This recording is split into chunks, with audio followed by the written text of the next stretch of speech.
مشہور مصور لیونارڈو ڈاونچی کا کہنا تھا کہ کائنات ایک مسلسل تسلسل کا نام ہے، حالات، واقعات اور افراد آپس میں جڑے ہوتے ہیں۔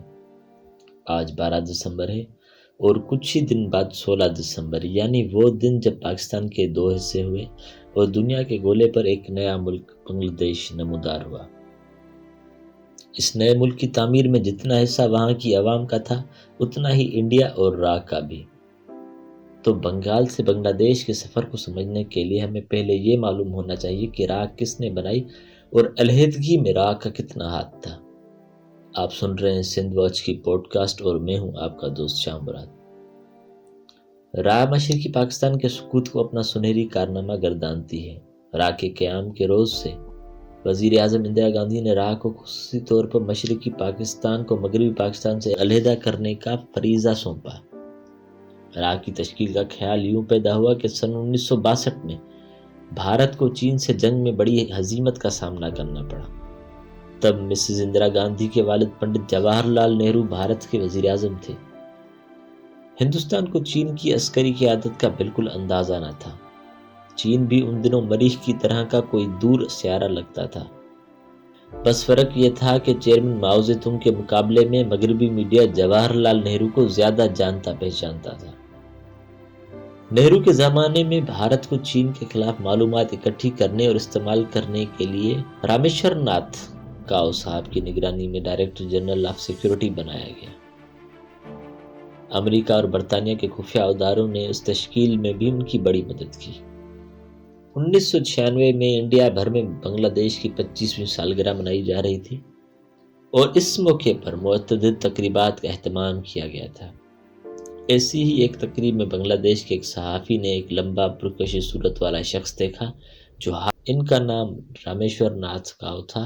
وہ انڈیا کے خفیہ ادارے را کے بانی تھے۔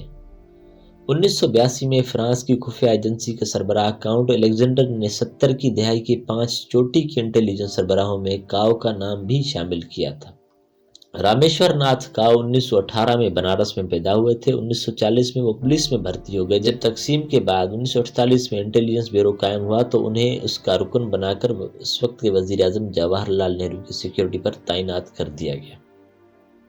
1955 میں انہوں نے ایک چینی جہاز کے تباہ ہونے کے پیچھے تائیوان کا ہاتھ ہونے کا سراغ لگایا، جس کی وجہ سے وہ خاصے مشہور ہو گئے۔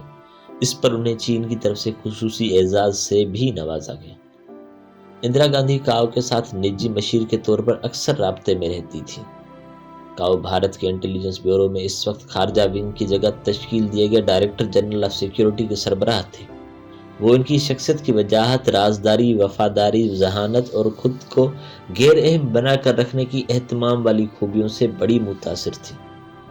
1968 میں اندرا گاندھی نے امریکی ادارے CIA اور برطانوی ادارے MI6 کی طرز پر انڈین خفیہ agency research and analysis wing یعنی را کی بنیاد رکھی، جس کا کام بیرونی ملک انٹیلیجنس کے معاملات پر نظر رکھنا تھا۔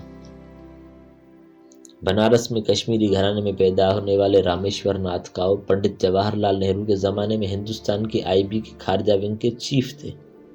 اندرا گاندھی نے ان کی صلاحیتوں کا اعتراف کرتے ہوئے انہیں را کا پہلا سربراہ مقرر کیا۔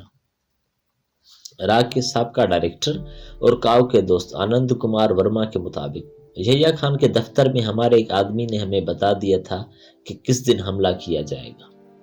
انڈین فضائیہ کو ہائی الرٹ کر دیا گیا۔ 2 دن گزرے مگر حملہ نہیں ہوا۔ فضائیہ کے سربراہ نے کہا ہم زیادہ دیر ہائی الرٹ پر نہیں رہ سکتے۔ کاؤ نے ایک اور دن کی مہلت مانگی۔ اسی دن یعنی 3 دسمبر کو پاکستان نے جب حملہ کیا تو انڈیا پوری طرح چوکس تھا۔ جب 1977 میں اندرا گاندھی کو انتخابات میں شکست ہوئی اور مرارجی دیسائی اقتدار میں آ گئے تو کاؤ پر الزام لگا کہ 1975 میں لگنے والی ایمرجنسی کے پیچھے ان کا ہاتھ تھا۔ کاؤ نے اس کی تردید کی اور کہا کہ اس کی تحقیقات ہونی چاہیے۔ اس مقصد کے لیے ایک کمیشن بٹھا دیا گیا۔ 6 ماہ بعد اس نے فیصلہ دیا کہ ایمرجنسی میں کاؤ یا را کا کوئی ہاتھ ہی نہ تھا۔ را کے تقریباً سبھی اہلکار کاؤ کو بڑی محبت سے یاد کرتے ہیں۔ جیوتی سنہا ان کے دور میں را کی ایڈیشنل سیکریٹری تھی۔ وہ کہتی ہیں انہوں نے کبھی کسی کا دل دکھانے والی بات نہیں کی۔ وہ کہا کرتے تھے اگر کوئی شہد سے مرتا ہے تو اسے زہر دینے کی کیا ضرورت ہے۔ اسی محبت میں را میں کام کرنے والے تمام تر لوگ